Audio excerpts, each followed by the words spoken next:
O segundo maior país do mundo está atualmente enfrentando um colapso. सुनने में अगर बुरा लग रहा हो, डर लग रहा हो तो लगना चाहिए, बिकॉज ऐसी हालत है कनाडा की अभी फिलहाल, एंड आई एम श्योर ये कुछ सालों तक रहेगी ऐसी ही. Because something crazy has been happening in the last couple of years. Seems a lot of people are moving out of the country. तो भाई आपकी जिंदगी यहाँ पे आके नर्क भी बन सकती है. I don't see my future in Canada. Milhares de pessoas estão deixando o Canadá. I don't understand anymore. Because I'm not enjoying it here. How the hell is anyone existing in Canada? Like, I feel trapped. A inflação e o aumento dos preços quebraram o recorde dos últimos 40 anos e, além disso, quase 7 mil pessoas ficaram desempregadas apenas no mês de julho. Há um amplo abuso de drogas nas ruas do Canadá.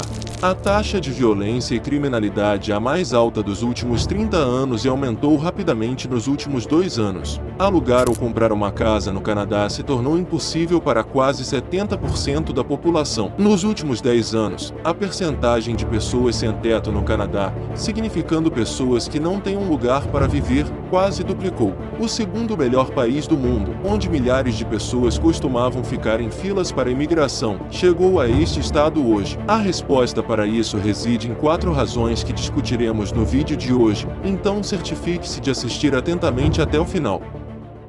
Este é o Canadá, o segundo maior país do mundo em termos de área, situado logo acima dos Estados Unidos. No oeste do Canadá, há o Oceano Pacífico, no leste, o Oceano Atlântico, e no norte, o Oceano Ártico. A fronteira entre o Canadá e os Estados Unidos é a fronteira mais longa do mundo e, curiosamente, 80% da população do Canadá reside dentro de um raio de 100 milhas dessa fronteira. Na verdade, 50% dos canadenses vivem abaixo dessa linha. Ontário, uma das províncias do Canadá, contribui com cerca de 40% para o PIB. Uma razão significativa para esse padrão populacional é o clima extremamente frio no Canadá, especialmente no lado norte, onde há gelo ou inúmeros lagos e rios por toda a parte. 50% dos lagos de água doce em toda a Terra estão no Canadá. O Canadá é rico em recursos naturais. O Canadá possui as 4ª maiores reservas de petróleo do mundo. Além disso, o Canadá também tem reservas significativas de potássio, urânio, carvão, energia geotérmica e gás natural.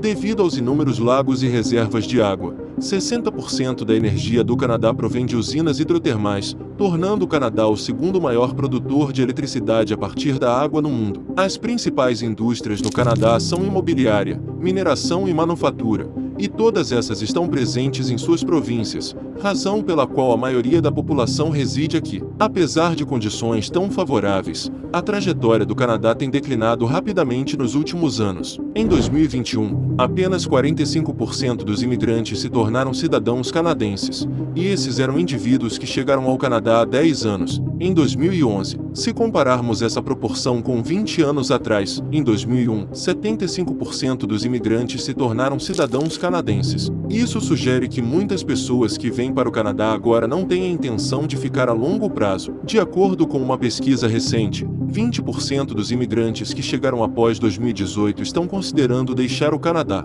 Isso é motivo de grande preocupação, porque quando imigrantes de qualquer país começam a deixá-lo ou não têm interesse em obter sua nacionalidade, é um sinal muito perigoso. E a primeira e maior razão para essa crise é o custo de vida. Este círculo colorido está mostrando como os preços das casas no Canadá mudaram nos últimos 10 anos. Desde 2008, os preços das habitações quase dobraram. De acordo com um vlogger canadense muito famoso, na cidade de Waterloo, no Canadá, um apartamento de um quarto e um banheiro que costumava ser alugado por $900 por mês em 2017, agora em 2023, está custando $2.000. Isso significa que em 6 anos, o aluguel aumentou em 120%. Da mesma forma, a hipoteca para comprar uma casa que era de $1.400 por mês em 2015 agora está em torno de $3.500 por mês. Isso significa que, nas principais cidades do Canadá, onde a maioria das pessoas reside, o aluguel de um pequeno apartamento de um quarto custa $2.000, e se você quiser comprá-lo, a hipoteca é de $3.500 por mês. Em uma situação assim, quando o salário médio mensal no Canadá varia entre $4.000 e $6.000, com altas taxas de impostos e despesas com alimentação, bebidas e viagens. Como é possível arcar com um aluguel ou hipoteca tão elevados? E esse salário de $6.000 por mês está também na faixa mais alta de empregos de colarinho branco. O salário médio anual no Canadá é de $60, o que equivale a $5.000 por mês.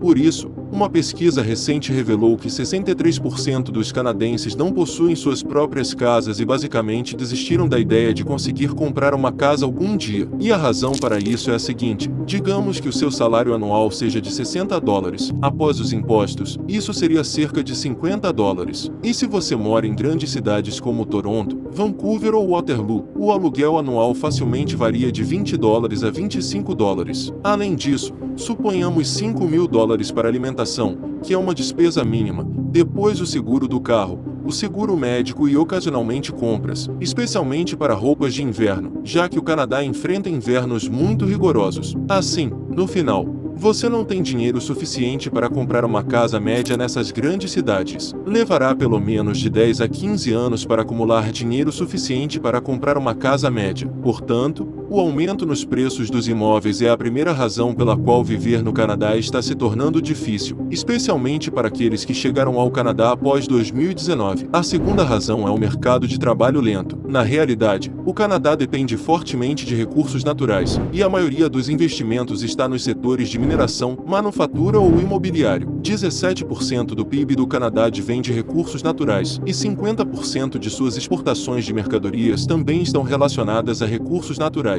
A grande desvantagem da bolha imobiliária é que todo o dinheiro está fluindo para o setor imobiliário em vez da indústria. Isso ocorre porque os preços das casas estão subindo tão rapidamente que os investidores preferem investir em imóveis em vez de negócios. E quando as indústrias não estão prosperando, como serão criados empregos? Da mesma forma, as duas maiores indústrias de exportação do Canadá, petróleo e fabricação de carros, estão passando por uma queda. A maior parte do petróleo do Canadá vem de Alberta, e cerca de 70% é exportada para os Estados Unidos. Extrair e minerar esse petróleo é um pouco mais caro para os Estados Unidos, então agora os Estados Unidos estão extraindo petróleo de suas próprias reservas, causando uma queda na demanda pelo petróleo canadense. E como resultado, as receitas das empresas relacionadas à indústria do petróleo estão diminuindo, e elas estão demitindo pessoas. Da mesma forma, desde a recessão de 2008, a indústria de fabricação de carros no Canadá vem declinando consistentemente. Em 1999, foram produzidos 3 milhões de carros no Canadá, enquanto que, até 2020, essa produção havia diminuído para 1,4 milhão. A maior razão para isso é que as empresas estão agora transferindo suas operações do Canadá para o México, porque o custo da mão de obra lá é significativamente mais baixo. As pessoas mais afetadas no Canadá são os estudantes, especialmente aqueles que vêm de países do terceiro mundo com a esperança de, ao obterem admissão para um curso, trabalharem em meio período e eventualmente obterem residência permanente para se tornarem cidadãos. Mas agora, as circunstâncias mudaram significativamente. Empregos de meio período, que eram principalmente em limpeza ou trabalho braçal em armazéns, estão quase totalmente ocupados, porque nos últimos anos, tantas pessoas do sul da Ásia vieram para o Canadá que não há mais espaço em empregos intensivos em mão de obra, e até mesmo para empregos relacionados a habilidades, como TI, engenharia ou finanças. A competição é muito acirrada. Na realidade, o Canadá foi fortemente impactado durante a Covid, onde muitos negócios fecharam, e no ano seguinte, começou a guerra Rússia-Ucrânia, resultando em uma recessão global. Além disso, ao longo desses anos, especialmente da Ásia, centenas de milhares de imigrantes e estudantes vieram para o Canadá para construir suas carreiras. Então, agora a situação é que há um excesso de pessoas e falta de empregos. Sua melhor aposta é que, se você quiser ir para o Canadá, precisa ter uma habilidade excepcional que muito poucas pessoas possuam lá. Porque no último ano, entre 2021 e 2022, o número de pessoas que vieram para o Canadá é tão grande quanto o número daqueles que não vieram em qualquer ano nos últimos 20 anos. Portanto, há muitas pessoas, e os empregos são muito escassos. A terceira razão que está tornando o Canadá menos desejável é o aumento da violência. Desde 2020, houve um número significativo de casos relatados de roubo armado e assassinato no Canadá. De acordo com muitas agências de notícias canadenses, crimes violentos nunca foram tão prevalentes no Canadá antes. Entre esses, o mais perigoso é ataques aleatórios não provocados. Desde a Covid, ataques a cidadãos comuns sem motivo aparente tornaram-se bastante comuns no Canadá. Você pode estar caminhando pela rua, e de repente alguém pode te esfaquear, empurrar ou socar e depois fugir. Em 2021, apenas em Vancouver, houve aproximadamente 1.700 desses ataques. De acordo com especialistas em crimes, a principal causa desses ataques é doença mental. Desde a Covid, muitas pessoas foram afetadas mentalmente devido ao desemprego, inflação e leis fiscais rigorosas, e expressam sua frustração por meio de tais ações. Infelizmente, a maioria das vítimas eram asiáticas, então pode haver um elemento de racismo envolvido. Mas, de modo geral, se você perguntar a qualquer pessoa que vive no Canadá há muitos anos, eles confirmarão que a taxa de violência e criminalidade aumentou significativamente recentemente. E a última coisa que prejudicou significativamente a reputação do Canadá é o sistema de saúde. Os canadenses tinham um orgulho imenso de seu sistema de saúde, mas também foi severamente afetado, especialmente após a Covid. Muitos vloggers canadenses levantaram essa questão, afirmando que antes de 2019, você podia entrar em uma clínica a qualquer momento e conseguiria uma consulta médica no mesmo dia. Mas agora, as pessoas têm que esperar por muitas semanas e até meses. Atualmente, o tempo médio de espera no Canadá varia de 20 a 27 semanas. Isso significa que se você tiver qualquer doença, sua vez no Serviço Nacional de Saúde virá aproximadamente 4 meses depois, em média. Sim, se você tiver uma doença grave, terá que ir para o pronto-socorro, mas mesmo lá, as admissões são baseadas em prioridade. Por exemplo, pacientes com ataques cardíacos ou acidentes recebem prioridade, enquanto outros são colocados em espera. Da mesma forma, os exames de detecção de câncer também foram colocados em uma posição inferior de prioridade, aumentando o risco de diagnóstico tardio de câncer entre as pessoas. Então, no geral, o Canadá não é o mesmo Canadá sobre o qual costumávamos ouvir. As coisas mudaram, e no caso do Canadá, mudaram para pior. Se o governo de Justin Trudeau é responsável por tudo isso ou não, você encontrará uma variedade de opiniões a respeito, mas uma coisa é certa: a taxa de aprovação do primeiro-ministro do Canadá está atualmente em seu ponto mais baixo, e ele provavelmente enfrentará um período difícil nas eleições de 2025. Mesmo entre os asiáticos, você encontrará diversas opiniões. Muitos imigrantes estão bastante insatisfeitos com o aumento do custo de vida no Canadá,